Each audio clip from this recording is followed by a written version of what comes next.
and welcome to the Art of Decluttering podcast. If this is your first time with us, welcome.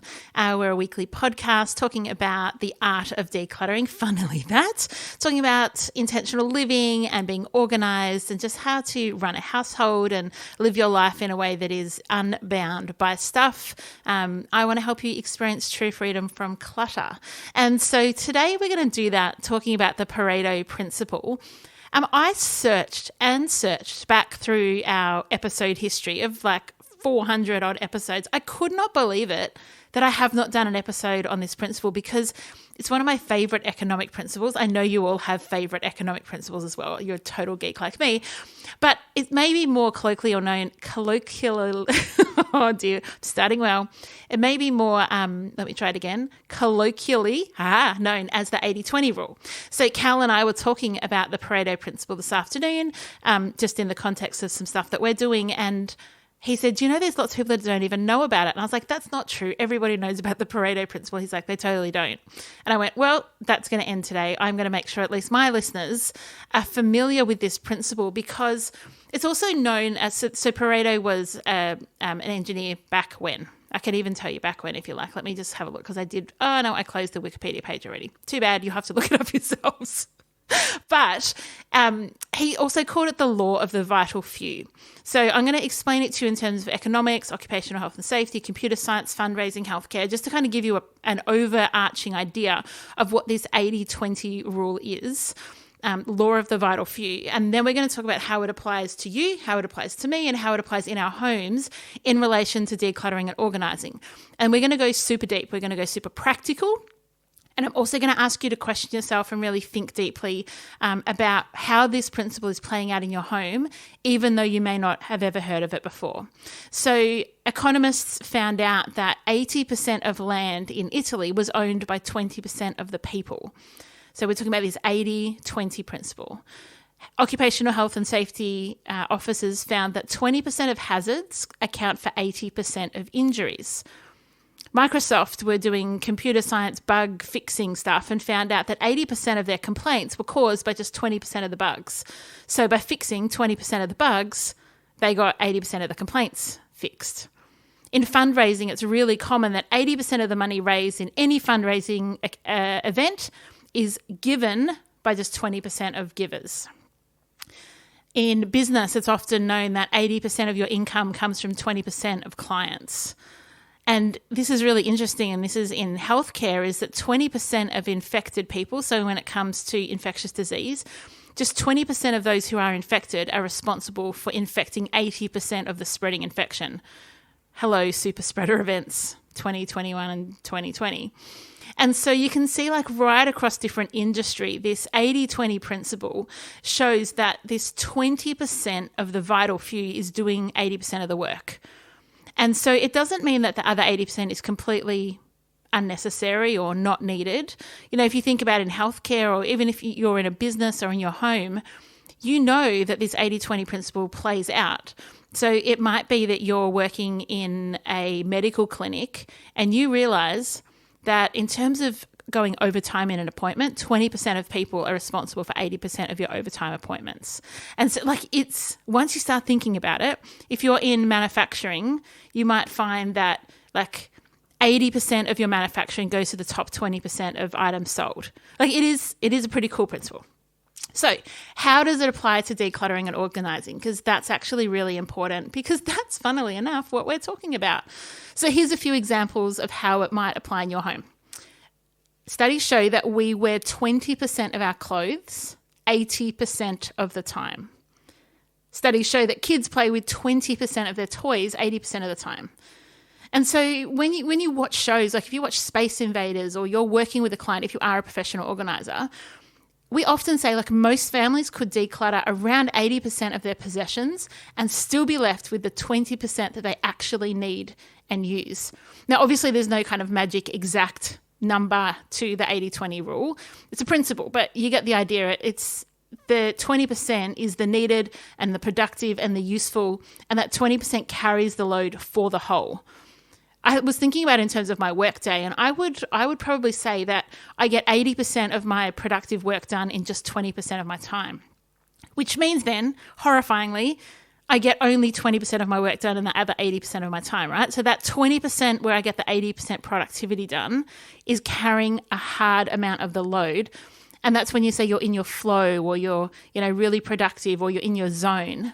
That's what that 20% is often doing. So think in your home, like any category, are you using just 20% of what you actually have in that category? And how does that 20% work so hard for you that the other 80% is practically unnecessary? So look at a bookshelf. Would you agree? Like literally, if you're walking around your house or you're cleaning at the moment, look at a bookshelf. Would you agree that 80% of those books you will never read again? What about if you think about your vases? Do you use really just 20% of your vases and the other 80% are just taking up space? Do you have a full toolbox? But thinking about it, can you maybe admit that 20% of the tools you use 80% of the time? So what it's not saying, again, is that the 80% is completely unnecessary, but that's a lot of stuff to use just 20% of the time. So practically, could you reduce your wardrobe by 80%? Could you reduce the kids' toys by 80%? Could you reduce your shoes by 80%, your servingware by 80%, your makeup by 80%, your ornaments or your knicks by 80%? Like, could you actually, when push comes to shove, look at a category and go, which is the 20% that's using me, serving me, I love it, it brings me joy? And could you get rid of some of the rest? It's also a really helpful principle when, like, lots of people say, I get really stuck. They might say, I've got rid of that 10% on top. And it's so hard to be a minimalist. Like, I don't know how to get there. I don't know why I'm so stuck. And maybe it's that you're stuck in one area or every area in your home. The principle isn't a 100-0 principle. It's not that you'll never, ever need that 80%. It's just that you don't need it very often. And for something that you don't need very often, we keep a lot of things in that category. And so maybe it's a matter of like identifying what that top 20% is and then aiming to significantly reduce the rest, like halve it. Remember that the 20% already accounts for the best, most used, most helpful, the ones you love the most, the ones you use the most, the ones that are most necessary, the ones that work for the most people in your family.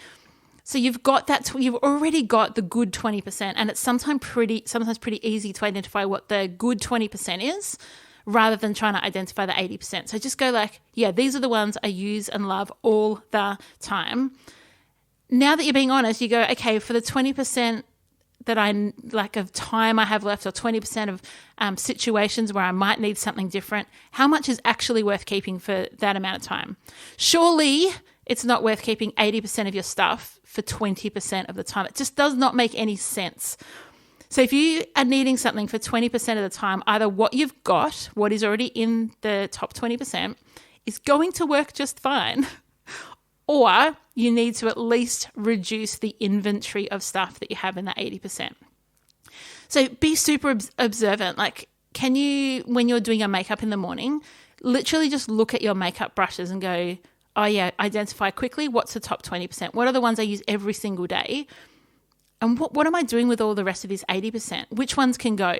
So it's not about trying to go, which are your favorites? Now get rid of your favorites. It's going, I'm identifying the favorites that I use, I need, and I love them. Okay, but what about all the rest? Do I get rid of all of it? Do I get rid of some of it? Do I get rid of most of it? Can you see that you use maybe 20% of your casserole dishes 80% of the time? They're what we call in like a kitchen your go-to things. So it's easy to grab. It's things you put at the front of the cupboard. It's things that you don't stack on top of. It's the things that you know how many cans of beans fit in there to make the perfect casserole. This one I'm perhaps guilty of is you wear maybe 20% of your leggings 80% of the time. What ones can go in that category? And I think one of the keys too is to go like, why am I keeping the 80% when they're not making the cut?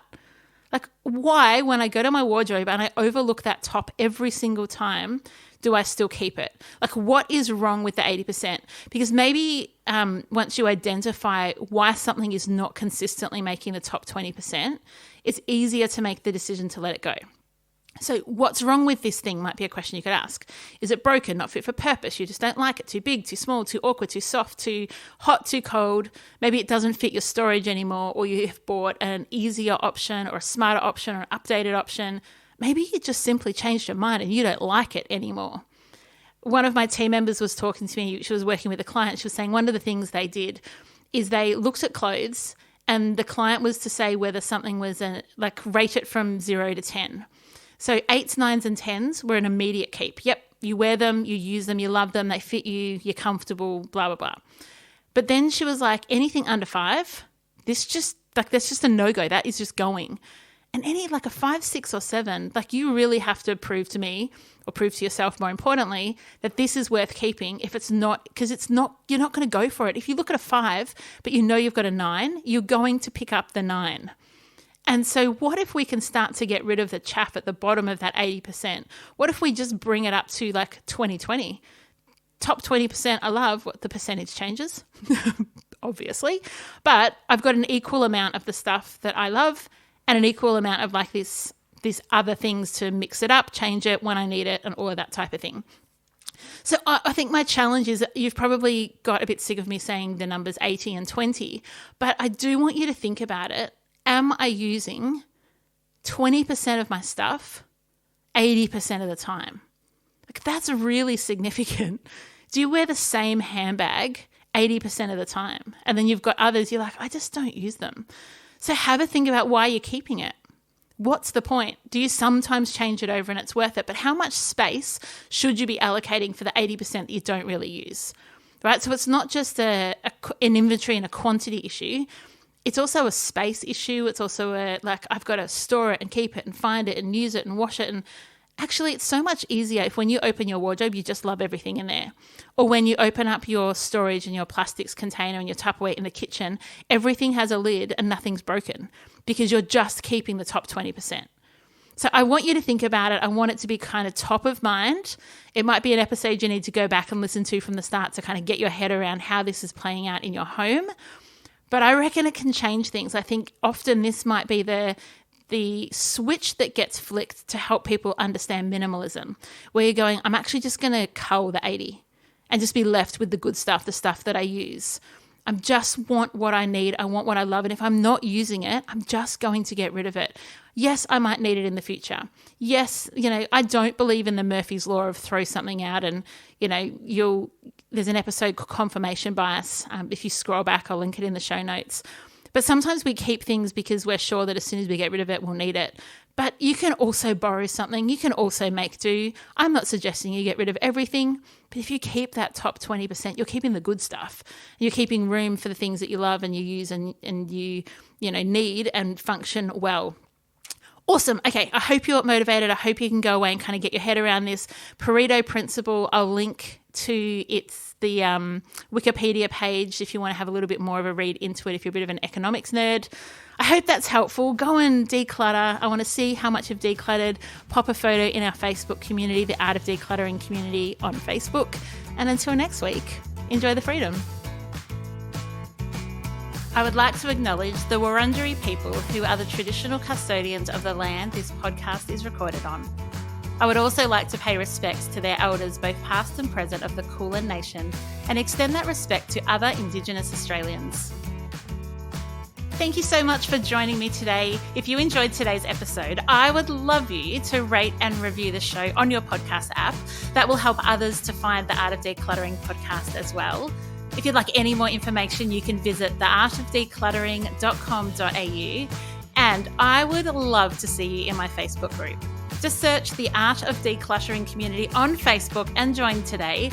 I hope that you have an incredible rest of your day and enjoy the freedom.